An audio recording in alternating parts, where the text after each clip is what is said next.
Raquel Eleutério, psiquiatra com especialização em saúde mental da infância e adolescência. Estou aqui para falar um pouco sobre a ocorrência de sintomas de ansiedade nessa população infanto-juvenil. O atual contexto que estamos vivendo, com a pandemia do coronavírus, é muito gerador de preocupações. Preocupações com a saúde, pessoas adoecidas, pessoas próximas que podem estar internadas, preocupações com a saúde financeira da família, com toda a mudança econômica atual. Também há a ocorrência de uma situação atípica, vivenciada com isolamento, distanciamento social e, ao mesmo tempo, a intensificação das relações familiares. Toda essa situação gera uma preocupação e que pode se tornar uma ansiedade. Mas antes de falar de ansiedade, a gente precisa definir o que se entende por ansiedade. Uma ansiedade é uma preocupação, um pensamento em algo que está por vir. Isso é positivo para a gente até certo ponto, porque faz a gente ter atitudes que sejam preventivas e nos protejam de desfechos negativos. Se eu estou diante, por exemplo, de uma prova, eu estou ansiosa, eu vou estudar para a prova e eu vou provavelmente me dar melhor do que se eu não tivesse minimamente preocupada. Então, um certo nível de preocupação é interessante para a gente, porque faz a gente resolver, se adiantar e até evitar determinados problemas. Então, isso gera na gente atitudes funcionais que são protetoras. Quando a gente tem uma preocupação que passa a ser excessiva, desproporcional ao que está causando essa preocupação, em vez de atitudes funcionais e protetivas, eu posso ter atitudes que sejam disfuncionais e me trazer ainda mais prejuízos. Nesse momento é quando a gente diz que a pessoa está num nível de ansiedade que é patológico, que é ruim para ela. O adulto, quando está numa condição de uma ansiedade exagerada, ele consegue perceber, muitas vezes, que essa preocupação é desproporcional ao risco real que ele corre e consegue verbalizar isso. A criança, por sua vez, e quanto mais nova, mais difícil, ela não consegue ter uma percepção do quanto aquilo é irreal, do quanto há de exagero naquela preocupação. Então, a forma que ela tem, muitas vezes, de manifestar esse desconforto, essa sensação de tensão permanente, são com mudanças que muitas vezes podem ser sutis, difíceis de perceber. Algumas crianças podem intensificar o comportamento evitativo, então elas podem evitar sair com amigos, elas podem evitar se afastar de pessoas ou figuras que sejam de apego e referência de segurança para ela. Ela pode apresentar sintomas físicos, dores de cabeça, dores de barriga.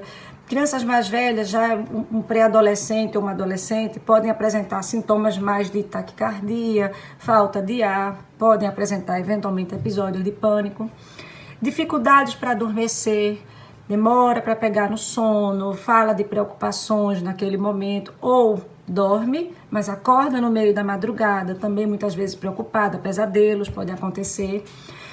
São crianças que ficam muitas vezes com a necessidade de reasseguramento, então perguntando várias vezes para checar com o pai, com a mãe ou com um familiar ou alguém próximo se determinada situação está acontecendo ou corre risco. Então essa necessidade de asseguramento pode acontecer também.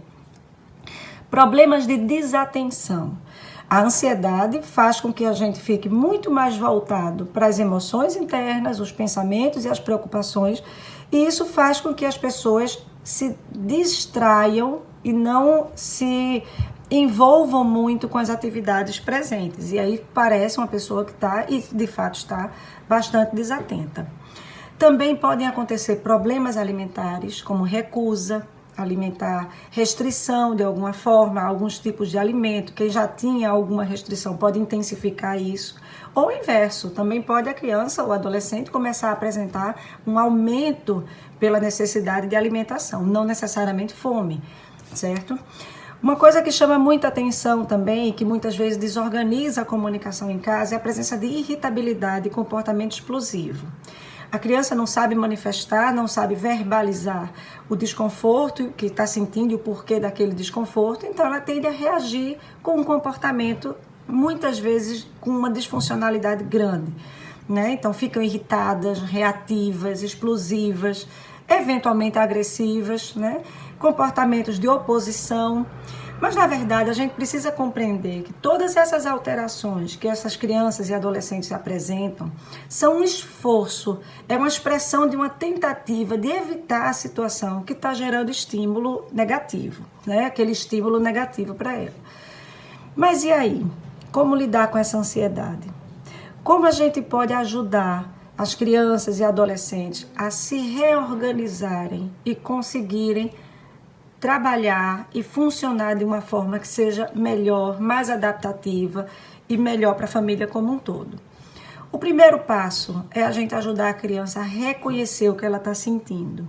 Então, poder saber o que eu estou sentindo me ajuda a falar sobre isso e encontrar estratégias melhores de resolução. Então, eu estou triste, eu estou feliz, eu estou alegre, eu estou irritado, embora eu não saiba por quê, muitas vezes.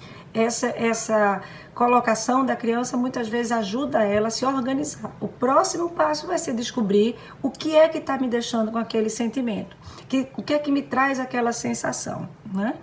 É importante lembrar que geralmente crianças ansiosas convivem com pessoas que também são ansiosas, porque existe uma parte desse comportamento que é aprendido. Como é que as pessoas lidam com os problemas? As crianças talvez se perguntem de uma forma mais inconsciente. Como é que se lida com os problemas? Então, se os modelos que eu tenho são de enfrentamentos com muitas dificuldades, muitos medos, eu tenho uma chance, enquanto criança, de absorver dessa forma também, né? Nesse período, especificamente, dessa pandemia, com esse sentimento de guerra iminente, de destruição que muitas vezes as pessoas vêm vivenciando, diminuir um pouco do excesso de informações, né, pela televisão, diversificar um pouco a quantidade de informações que chega até as crianças, ajuda a dar um descanso mental, certo? Uma vez a gente se colocando para fazer uma escuta dessa criança, tentar ajudar ela a se organizar emocionalmente, é extremamente importante que a gente faça uma escuta sem julgamento. Então, uma escuta que a gente faça validando o que ela estiver sentindo, sem colocar que aquilo não faz sentido, que é desproporcional, que não precisa aquela preocupação toda. Então, a gente precisa, na verdade, primeiro ouvir, sem críticas, validar os sentimentos dela e ajudar ela a encontrar os desencadeantes daquilo. Pode ser a própria ocorrência da pandemia ou uma situação específica, pode ser a ocorrência da morte ou do internamento de uma pessoa próxima. E muitas vezes a ocorrência não dita para a criança e ela percebe o que pode estar acontecendo, isso gera muita insegurança nela. Nesses casos, se a criança está percebendo o que está acontecendo, é interessante poder ter uma conversa com ela, obviamente no nível que ela seja capaz de compreender, né? Dificuldades escolares podem surgir, recusa, a dificuldade de adaptação a esse modelo temporário, mas que é novo, que é o modelo online que muitas escolas estão adotando.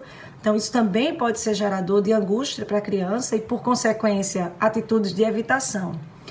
Ajuda também a estruturar uma rotina, não uma rotina rígida, obviamente, mas uma rotina que ajude ela a saber qual é o momento dela brincar, qual é o momento dela estudar, qual é o momento dela poder estar com a família, qual é o momento que a gente, enquanto pais, pode estar com elas e o momento que a gente também vai ter fazendo o trabalho e as atividades rotineiras da gente.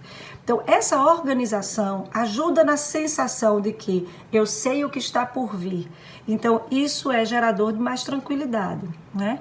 Também é importante não esquecer, nesse momento, de promover situações ou encontros de lazer e descontração na família, certo? Porque é importante que a gente dê um descanso para as preocupações que a gente vive, mesmo que elas sejam pertinentes, né? Não precisa necessariamente ser grandes atividades, mas momentos de proximidade, momentos de conversa, de jogos ou brincadeiras que possam trazer a criança para um momento mais lúdico, certo? Então, de uma forma geral, a proximidade, o diálogo, a escuta não julgadora, a escuta desarmada por parte dos responsáveis pela criança, de fato vão ajudar. É um ponto inicial. Percebendo que isso não está conduzindo a uma melhora, a recomendação é que busque um profissional de saúde, um psicólogo que possa ajudar a orientar e, eventualmente, um psiquiatra, quando há indicação para isso.